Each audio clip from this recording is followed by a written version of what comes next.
एक बार की बात है, जोधा जी के पुत्र विदा जी गुरु महाराज के पास में आए और उन्होंने गुरु महाराज से पूछा, बीदा जोधावत कहे सोरम आवे देव, डील तुम्हारा महीम है हमें बताओ भेव। तो जोधा जी के पुत्र विदा जी ने पूछा कि हे देव, आपके शरीर से खुशबू आ रही है, आपने कोई खुशबू वाला पदार्थ लगा रखा है या नहीं, इसका हमें निर्णय बताओ। तो विदा जी से ये बात सुनकर जम्बदेव जी शब्दवाणी नंबर 3 में अपना उत्तर देते हुए कहते हैं, ओम मोरे अंग न अलसी तेल न मलियो, ना परमल पीसायो। अर्थात हे विदा, मेरे इस शरीर पर कोई अलसी तेल या खुशबू का लेपन नहीं किया हुआ है। मैं यहाँ समराथल पर रहता हूँ और यहाँ कोई ऐसी सुविधा भी नहीं है और ना ही मुझे इसकी ज़रूरत है। जीमत पीवत भोगत बिलसत, दिशा नहीं महापण को अधारू। जाम्बू जी कहते हैं कि अरे विदा, मुझे खाते पीते हुए भोग विलास में किसी ने आज तक नहीं देखा। मैं स्वयं में ही भीतर अमृतपान करता रहता हूँ, ये बाहरी चीज़ों का भोग नहीं करता, इसलिए मेरे में किसी तरह की कोई भी दुर्गंध नहीं आती। अड़सत तीरथ हृदय भीतर, बाहर लोकाचारू। भगवान यहाँ बता रहे हैं कि ये 68 तीर्थ तो हृदय के भीतर निवास करते हैं, और अगर तुमने इन्हें पहचान लिया, अगर तुमने इन्हें जान लिया, ये जो बाहर के तीर्थ हैं उनका अपना मूल्य नहीं रहेगा। बाहर तो केवल लोक व्यवहार दिखावा है। नानी मोटी जिया जूनी एती सास फुरंते सारू। भगवान यहाँ कहते हैं कि जितना समय इंसान को अपने सांस को लेकर छोड़ने में लगता है, उतने समय के भीतर तो मैं नानी मोटी अर्थात छोटी और बड़ी, जिया जूनी अर्थात जीवों की रचना कर देता हूँ। बासंदर क्यों एक भणी जे जी के पवन पीराणे। विदा जी को एक दम से क्रोध आ गया और विदा जी की स्थिति गुरुदेव ने पहले ही भांप ली और विदा को बोले कि हे विदा, तू क्रोध से क्यों भरा हुआ है। जिस प्रकार से अग्नि की प्राण वायु है, उसी प्रकार क्रोध का प्राण भी वायु की तरह से निकला हुआ कठोर वचन होता है।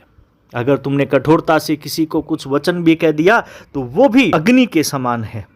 आलासू का मेले नाही, जिही दिस करे मुहाणो। अर्थात आग जब अपना जोर पकड़ती है तो हरी वनस्पति और सूखी वनस्पति दोनों को जला देती है। क्रोध भी इसी तरह होता है, वह जिस दिशा में मुड़ती है तबाही ही मचा देती है। वैसे ही क्रोध है, क्रोध का परिणाम बुरा ही होता है। क्रोध भी दोषी और निर्दोष दोनों को नहीं छोड़ता, उनमें कोई फर्क नहीं देखता। पापे गुने विहे नाही, रिस करे रिसाणो। जब क्रोध प्रचंड हो जाता है तो वो पाप व गुणों दोनों को ही नहीं देखता। रिस करे रिसाणो यानी क्रोधी व्यक्ति के लिए सब समान हो जाते हैं। रिस के सामने हर चीज अच्छा बुरा सब समान हो जाता है। वह अच्छा बुरा का अंतर करना भूल जाता है। बहुली दोरे लावण हारू, भावे जान मैं जानू। ये क्रोध बार बार नरक की ओर ले जाएगा। गुरु महाराज कहते हैं, भावे जान मैं जानू, यानी फिर भले ही जानबूझ करके किया हुआ क्रोध क्यों ना हो। ना तू सुर नर, ना तू शंकर, ना तू रावे न राणु। अर्थात हे विदा, गुरु महाराज कहते हैं, न तो तू देवता है और न ही तू शंकर है, न राजा है न ही राणा है, यानी तेरा अस्तित्व ही क्या है। काचे पिंडे आकाश चलावे, महा आधारत दाना। अर्थात तेरा यह शरीर तो कच्चा है, इस पर तू इतना अभिमान क्यों करता है, यह तो कभी भी टूट सकता है। और तेरा यही भ्रम महाधूर्तों वाला काम करता है। मोरे छुरी न दारू, लोहे न सारू न हथियारू।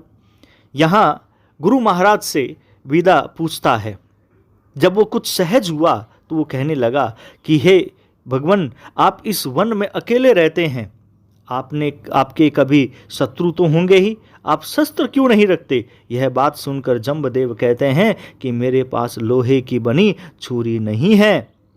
सूरज को रिप भी हंडा नाही, ताते कहाँ उठावत भारू। हे विदा, सूरज का शत्रु जुगनू नहीं हो सकता, और मैं यहाँ सूरज के समान हूँ, बाकी सब जुगनू की तरह है, इसलिए मैं इन शस्त्रों का भार क्यों उठाता फिरूं। गुरु महाराज ने बहुत ही सरल शब्दों में उसे समझाया। जी ही हाँ कंडी बल दय जूहा के न लोहे की आरू।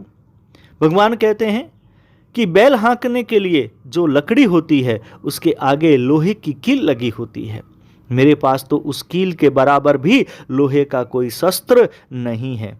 तो यहाँ पर गुरुदेव अपनी वाणी से राव विदा का क्रोध शांत करते हैं और विदा के हर एक प्रश्न का सहज व सटीक उत्तर देते हैं, जिसे हमें भी बार बार पढ़ना व सुनना चाहिए।